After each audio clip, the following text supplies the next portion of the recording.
All right. I think we are live. Let me quickly check if our live stream is working. Right. All right. Welcome everyone to another webinar on the CMTP certification channel. CMTP means Career Mentors Training Program. My name is Saurabh Nanda. I'm one of the founders of the CMTP certification, along with my mentor, Dr. Itishree Mishra.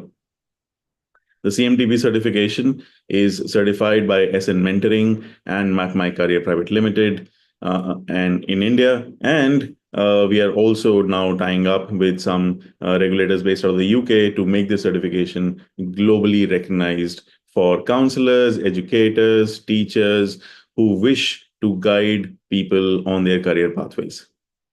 We will keep adding more credentials, more quality, more technical knowledge to this particular certification as we grow together as a community. These webinars are for you. These webinars are for everyone who really wants to create an impact in a young person's life by giving them the right career guidance. So through these webinars, we try to answer some of the questions that you have been asking about the certification and also generally about what career guidance is, what career mentorship is, and how do we go about it. I've been on a lot of interviews, and we've talked at length about career guidance, the ecosystem in India, the various nuances of it. There's another podcast of mine which is called Best Fit Careers. Of late, I'm just not getting enough time to actually focus on it. Maybe you can help me, and one of you would like to be, involved in producing that podcast, and we can create more content around it. In the next couple of months, you will see me on a bunch of other podcasts as well, where we do talk about, we talk more about careers and so on. Now, today's topic is very interesting, something that, any counselor who gets into the field faces. The question is, what is more important, knowledge or practice? Or knowledge versus practice? Because I have seen a lot of counselors who jump right into counseling without worrying about whether they know enough or not, because they do know that they have enough knowledge and they have a natural way of counseling and sharing advice and understanding somebody's problem and then trying to solve that problem based on their existing knowledge or based on their skills to find more knowledge in order to solve the problem. And a lot of those counselors are extremely successful. But then I've also seen a lot of counselors who are hesitant, who are cautious, maybe sometimes a bit overcautious about getting into counseling before knowing what it is all about. Any field in the world, any career in the world, you can't know it completely. When I was a software engineer, I used to work on Microsoft technologies. I used to work on .NET, C#.NET, and I think the development ecosystem was 4.0 at that time. And there was this Bible, online Bible that we used to refer to, which is called the MSDN, Microsoft Developers Network, if I'm not mistaken. So, whenever you have any problem while programming, you go to MSDN and try and find an answer, right? Some of my mentors in programming, they said, I maybe know around 30-40% of MSDN. And he was one of the most brilliant programmers that I've ever seen. You can never know anything completely, but still you can be a highly successful professional. Because knowing something is a journey. Knowing something cannot happen in a couple of classes, in a few months, after a few sessions. It cannot happen like that. So what is the right way of going about it, right? What is the right way of getting into counseling? If counseling is going to come to you in phases, in steps, over a few years, how do we start? See, and I've maintained this a lot. I've written articles about this as well. Career counseling is a practice, just like being an architect is a practice. Being a lawyer is a practice. Being an accountant is a practice. Being a doctor is a practice. Being a therapist is a practice. Being a spiritual guide is a practice. Being a nutritionist is a practice. Any person who's providing a particular service to human beings based on a particular knowledge set, that kind of profession is a practice. Teaching is a practice. Coaching is a practice. What does that mean? The more you practice, the better you become. So in these kind of careers, especially like career counseling, gray hair actually matter because gray hair show how many years you spent in the industry. So the more time you spend counseling people, the better you will get at it. The better you will get at finding information, using that information to solve people's problems. Or you want to go to this particular course, let me look for this course. Or let me ask other people in the industry, can you tell me a little bit about this course? What are the available options? When you keep doing this again and again, that makes you better at what you do. However, don't jump into it without having any knowledge, because that might not be the best way to go for it. If you have nobody to tell you anything, if you have no ways of learning anything, then I understand, okay, you don't have resources to learn from, so you have to go as you look at it, you have to wing it. Or how a lot of Chinese public policy makers in the 50s and 60s, I think Deng Xiaoping used to say this, policy making is something like you feel the rocks under your feet as you're crossing the river. So you see the path and then you make a decision. Then I could understand if there were no certifications, there was no degree, there were nobody else to teach you, you could not apprentice with somebody, you could not intern somewhere. Then I could understand that you have to jump directly into career counseling. But then now you have knowledge base available. There are the other day I saw a university in central India offering a master's which had career counseling in the name of the degree itself. So there are universities which are offering career counseling degrees also now. I'm not so sure about the curriculum. I'm not so sure what they teach and which kind of careers they're talking about. But there was a master's degree available as well. Now, which masters to go for, which postgraduate diploma to go for? I've seen a lot of people going for postgraduate diploma in counseling and guidance, which is usually for rehabilitation, which is usually for counseling people coming out of substance abuse or prison or a broken house or broken home, and they need some kind of counseling and guidance to go back into life and start doing things that a normal human being would do. Right. So that program might not be good enough for career counseling. That might make you a very good guidance counselor, but not necessarily a career counselor. So knowledge is available. And even if you don't go for a certification, you can always keep reading newspapers. I've seen a lot of experienced career counselors, they stick to newspapers. They keep looking at what new opportunities are being offered, what new education programs are being offered. They keep reading news, they will keep reading online news, they will keep up with the trends happening. A lot of study abroad counselors do this. They keep reading the policy changes happening in countries like Canada, Ireland, Netherlands, and so on, so that they can give better information to their clients. So it's a journey of constant learning, and you will develop your own methods of learning. However, again, even that is not career counseling. What is career counseling? Career counseling is, first of all, assessing somebody, and then based on that assessment, taking the conversation forward. It might lead to some education pathway, some career pathway, some upskilling, maybe a negotiation at a job, or just improving your CV for getting a better job. But first, you need to assess the candidate. If you assume that your client knows what they want to do, first of all, why would they come to you? Secondly, please don't assume that. Why? Because most people are overwhelmed with information, and there is some kind of helplessness or desperation in them which has brought you to them, which has brought them to you to seek your advice, to seek your excellent professional service. Otherwise, they could have done things on their own. Ideally, any career decision making has to be done individually. But because of various factors, professional advice is needed. One of the biggest reasons why professional advice is needed, because you cannot assess yourself objectively.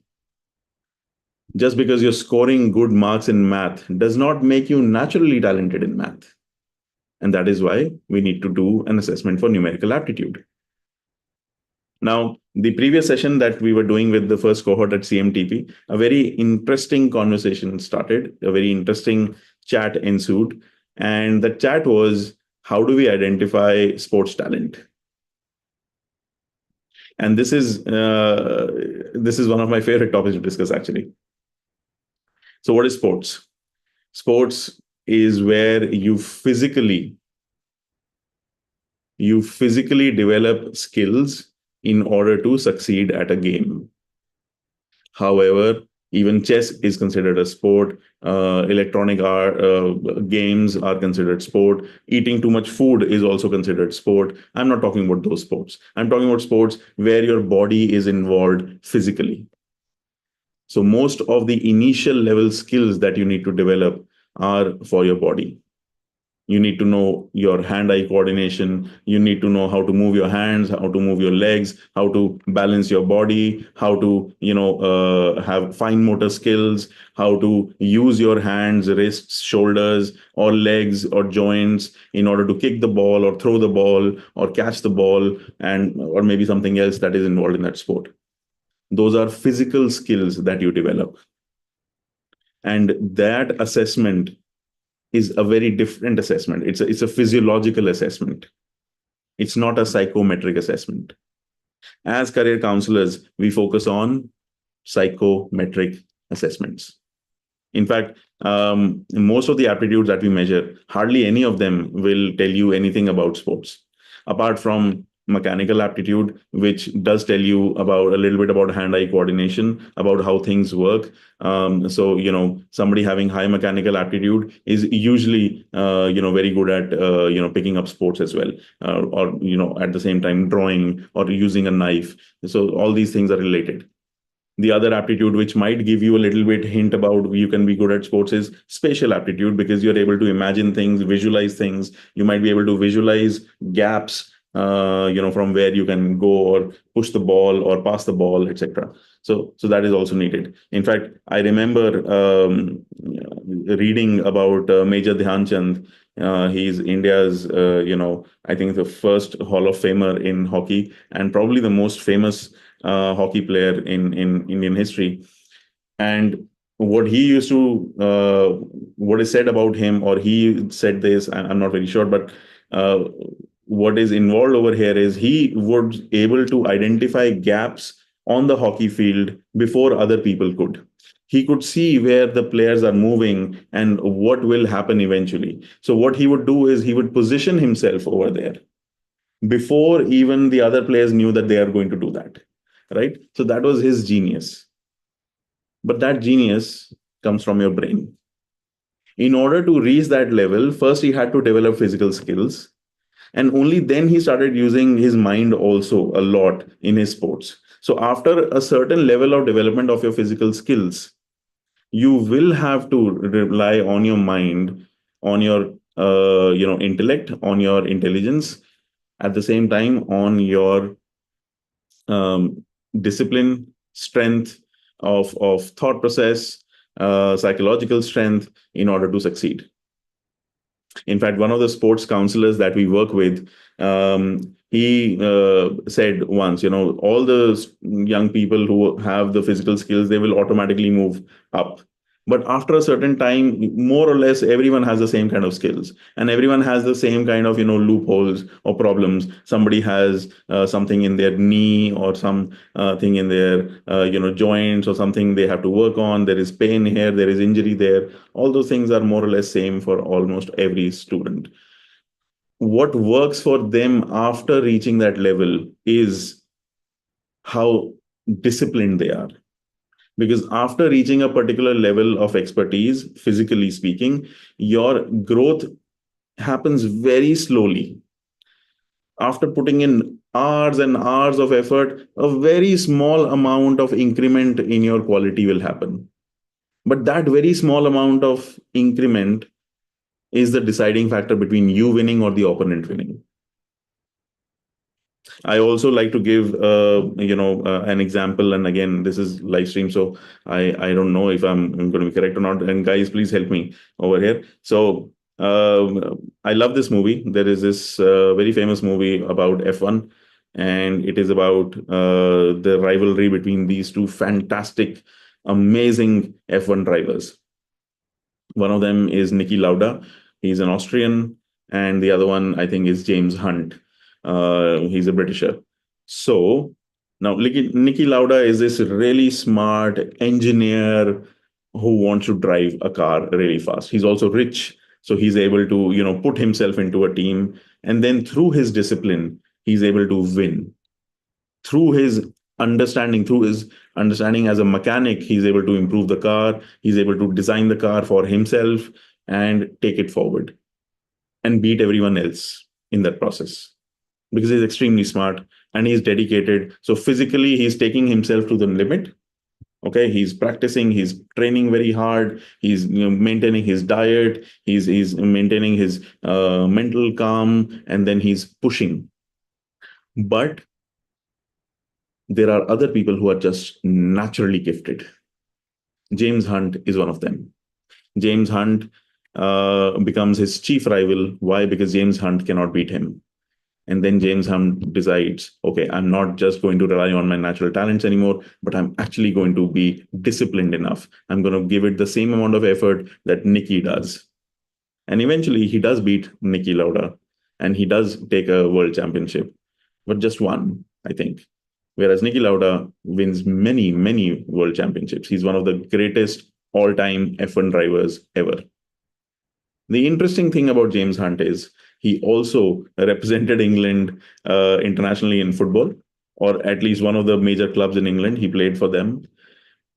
And he also played international level cricket. So somebody who's naturally athletic will take on any sport and be able to perform at a very high level. But that high level might not be the highest level without your mental discipline, right? Now, how do I know this? How do I understand this? How do I understand this as compared to, let's say, a lot of other counselors? Because I've seen other counselors ask this out. Is only through having a very good knowledge base, where I started learning with Dr. Itishree in 2012 and asking, regular questions. At the same time, dedicating myself to understanding psychometric assessments, to understanding what aptitudes are, how they manifest, how they don't manifest, what personality means, how they combine together, and what leads to what kind of career, where can you be successful, how much time will be needed. All those questions I kept asking again and again. And then when I started practicing those questions, a lot of those questions started answering themselves. Why? The more you practice, the more questions you get. The more different types of cases you deal with, the more questions you get. I've dealt with young people who have personalities which are borderline personality disorders. All right. I've worked with students and young people who have all aptitudes high. They're gifted, but they fail in their classes. And these are rare cases that I'm talking about. So after hundreds of cases, you get one of these cases. But that's when you actually learn. So just like an athlete, after a certain amount of time, only very small increments will happen in your performance and in your quality. Similarly, in this practice, after doing a lot of similar easy 100 odd cases, you will get that one rare case that will also confuse you. And that's when you start learning more. That's when you start asking more questions. That's when you start reading research papers. And that's when you become a really good practitioner as a career counselor. So what is better, knowledge or practice? They go hand in hand. Today's times, you don't have to spend 10, 12, 15 years practicing to get to the same kind of knowledge level that I did. A doctor today will just read what many doctors spent decades on researching in the 1900s. They will just read about it, that okay, this is polio and this is how it happens. But the doctors who actually spent decades researching polio, finding a vaccine, and then curing it, they had to spend that decade just to understand an unknown situation. But now you are not stuck with an unknown situation because already research has been done. You are in a similar category. There are people like me who have already understood this. So you can just ask a question and we will try our best to answer that question. A lot of people still think that aptitudes have very little to do with career success. And we have a participant learner in our cohort, and we had this very wonderful conversation. She spent more than a decade in a particular career. So obviously, when you're spending more than a decade in a career, that means you were good at it. All right, you learned how to be good at it. You were earning money. People were giving you money for that service. But then, after spending around 10, 12 years, she got an opportunity to work in another career option, very different from what she was doing earlier. Earlier, she was doing analytical work. This was more communicative, media related work. She did that for 2 years. She earned more money. She earned more success. She enjoyed herself more. That gave her more confidence than those 12 years. You know what is the difference? Why those 12 years were not as good as these 2 years? Aptitude. She's naturally talented for communication. Whereas for the other career, she had to literally struggle, maybe on a weekly basis, maybe on a daily basis, to get things done. I have always maintained this, and this is always going to be true. You can literally do whatever you want. You want to be a tennis player? Go ahead. You want to be an astronomer? Go ahead. You want to be a deep sea scuba diving instructor? Go ahead. You can do it. But your journey will be different. Some of you will do it very quickly. Why will you do it very quickly? Not because somebody's supporting you emotionally. You will do it very quickly because your genetic traits, your aptitudes allow you to do so. You have natural talents for that particular area. Some of you, your journey will be longer. You will learn the longer way. You will probably develop more knowledge of that subject. But still, since you're not naturally gifted for it, the journey is going to be longer. So it's just a matter of that. At the end of the day, career counseling is about finding that option where you get to success in a very joyful manner, stress-free manner, and quickly. Something that is meant for you so that you can reach the higher level, not just get stuck at a mediocre level. If you are supposed to be an excellent chef, and if we are able to identify that through aptitude testing and personality testing, then you shave off many years from your career journey. You start off early, you start doing wonderful things early, you start getting more opportunities early, you start moving between restaurants and five-star hotels, between countries, you start learning different cuisines, French and Italian and Japanese and Indian and Chinese and whatnot. You start developing more skills early. When you start developing more skills early, that means success is guaranteed early. If I had known that, there was something called a career consultant as a career option available, and if I had that ecosystem of guidance available to me, I would not wait till the age of 25 to actually get into it.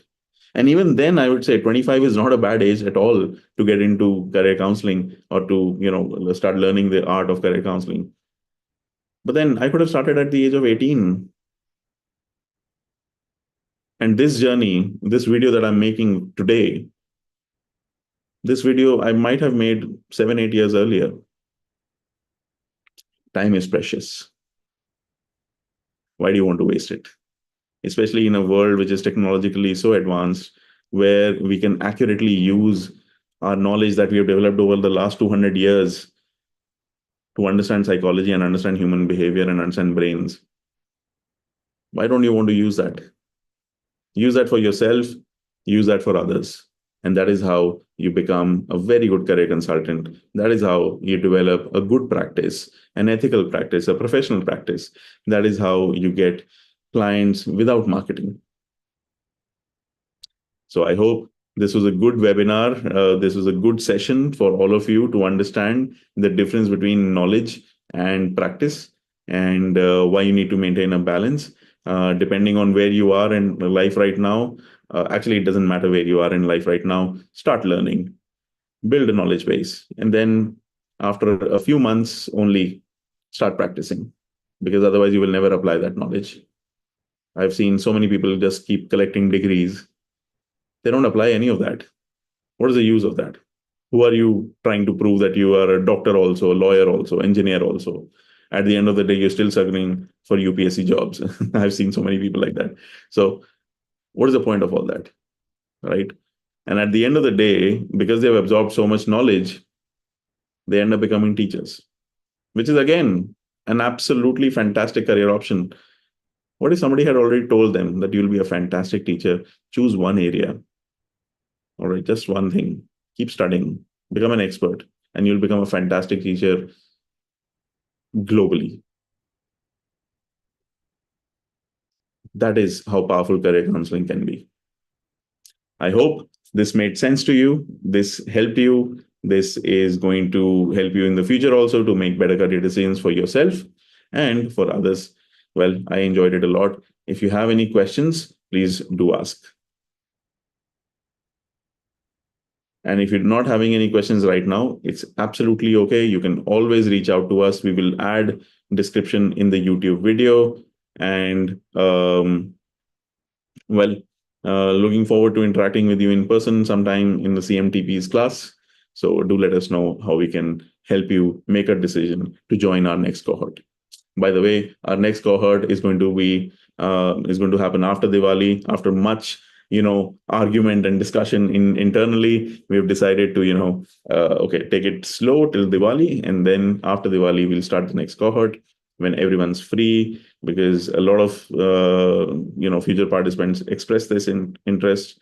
And well, so have fun, enjoy. Happy Dashera to everyone. I know it's 5:30 already, and technically the sun should be setting soon. So the three statues or the three effigies will be burnt.